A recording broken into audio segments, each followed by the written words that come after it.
The purpose of this study is to determine if certain soft skill trainings or education can effectively prevent or reduce burnout within the construction industry. This research is geared towards individuals who work within the industry to give them control over their own destiny, but also towards construction organizations to open up opportunities for preventative measures versus reactive measures when it comes to mental health and stress. Because of the physically demanding nature within construction, the majority of healthcare promotion in the industry consists of physical well-being, not psychological, even though the industry generally experiences more emotional than physical stress symptoms. Also, physical stressors impact field personnel most, while psychological stress affects not only field personnel, but just about anyone who's involved in the construction process, regardless of their age, position, title, sector, or whether you're in the field, in the office, or the project trailer. The method used was qualitative research, which narrows the participants down to a smaller number so that you could put more energy into getting in-depth responses and information. I used maximal variation sampling, so all 12 participants work within the construction industry. Some work for general contractors, some work for subcontractors, and some were owners' representatives. They also vary in age, position, and experience. For instance, 50% of the participants had construction experience ranging from 10 to 20 years, 25% had between 3 and 10 years, and 25% had over 20 years experience. And 3 of the participants were female, while the remaining were male. And the questionnaires consisted mainly of open-ended questions with a few Likert scale and closed-ended questions. Results. When presented with the statistic that over 70% of the construction industry is stressed, depressed, or anxious, over 80% of the participants either commented that it was not surprising or that they were actually surprised that the number was that low. This shows the awareness of the high stress levels within our industry. One participant pretty much summed it up by saying, "I would have guessed it was higher. I would have guessed it was 100% or even 110%. I don't know anyone who is not stressed, and if they are not doing their job." Participants were then asked to evaluate and rate their own stress using a Likert scale, with 1 being not stressed at all and 5 being very stressed. Over half of the participants rated their overall stress level at a 4 or higher, and the average current stress at a 3.96. This tells us that stress levels don't fluctuate as much as they should, and that they relatively remain consistent at a higher level.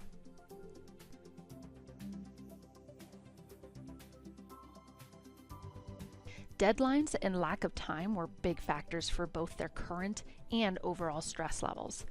The next biggest contributors in both current and overall stressors related to items categorized under relationships and/or teamwork challenges. Lack of time. Abbreviated and accelerated deadlines and the amount of work required within a short amount of time were common responses of factors contributing to participants' stress levels.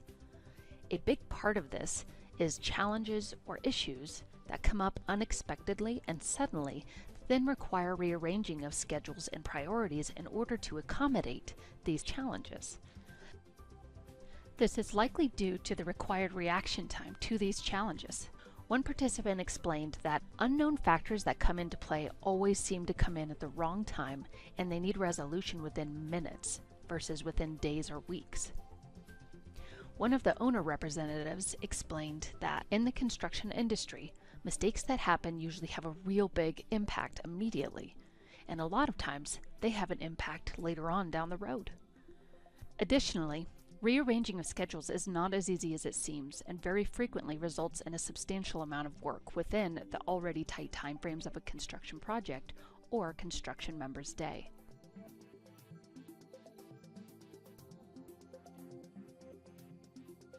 While interviewing the participants, the deadlines and unknown factors that they were expounding upon started to show connections with the relationship and teamwork stressor.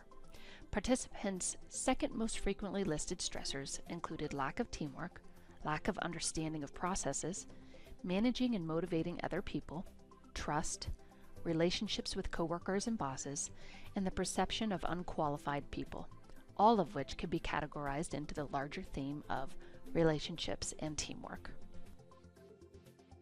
For both the lack of time and deadlines, as well as the relationship and teamwork categories, there was not one specific sector or person within the construction process that contributed more than another. But interestingly, each of them identified different parties that lack awareness or are uneducated about the participants' work and processes. For instance, participants in the general contracting sector mentioned that owners and subcontractors' lack of awareness, and subcontractors mentioned general contractors' lack of awareness. So project teams are lacking and missing out on essential and beneficial information that could be gained from experienced team members who have the information, which could then create more productive, higher quality, and less stressful projects. It was important to determine participants' perception of stress to see if stress is even considered an issue. So it was asked if stress is bad or if stress could also be good. Every participant pondered the question and seemed to understand that stress can be bad in certain circumstances or if it is continuous or extreme, but clarified that it can also be good. Overall, participants believe that stress can be motivational and can increase productivity.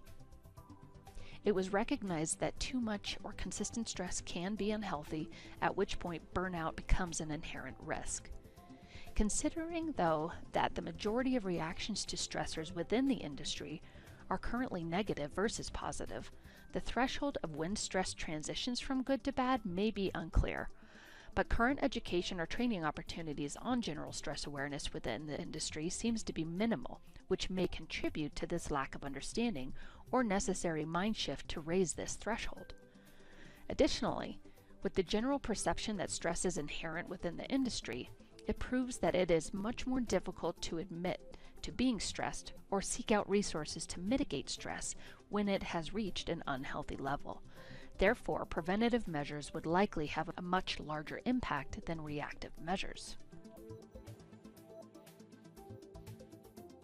One of the specific questions asked during the interviews was, do you think there is an adequate amount of soft skill training opportunities that are relevant or immediately usable to our industry? The participants who answered no explained that construction is a very direct industry, so typical techniques are usually too soft for construction people. Concepts may be applicable to construction, but deploying these techniques in the recommended manner would not relate well to construction. The training topics do not have to be construction specific, but it is in the way that they are taught that determines if it is relatable or usable to industry members.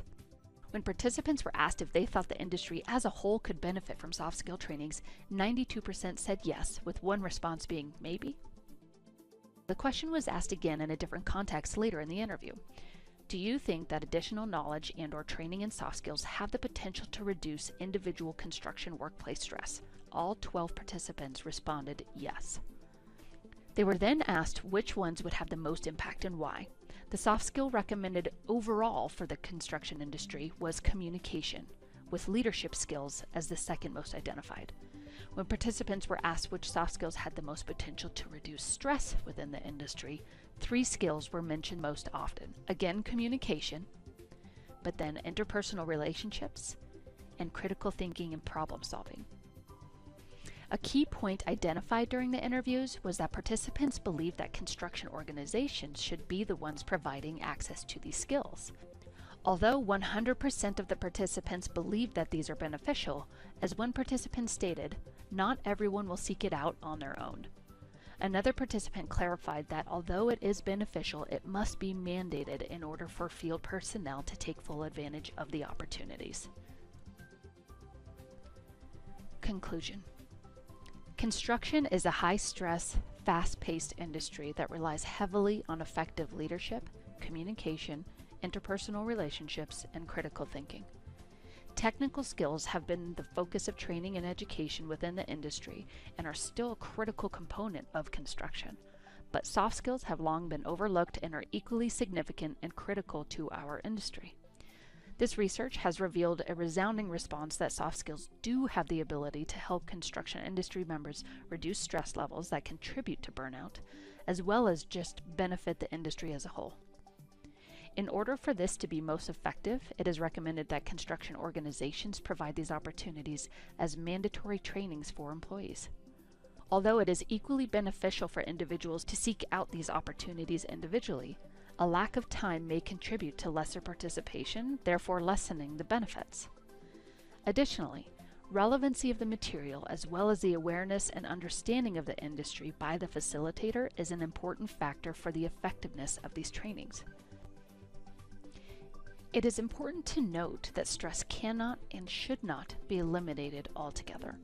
Stress is healthy to a certain degree and contributes to the motivation and drive of members within the construction industry. The intent is to identify when stress transitions from healthy to unhealthy, as this is when it becomes detrimental to individuals and construction projects. These thresholds are different for each and every individual. When individuals are aware of their own thresholds and have the tools necessary to keep stress at a manageable and productive level, only then can we reduce burnout in construction.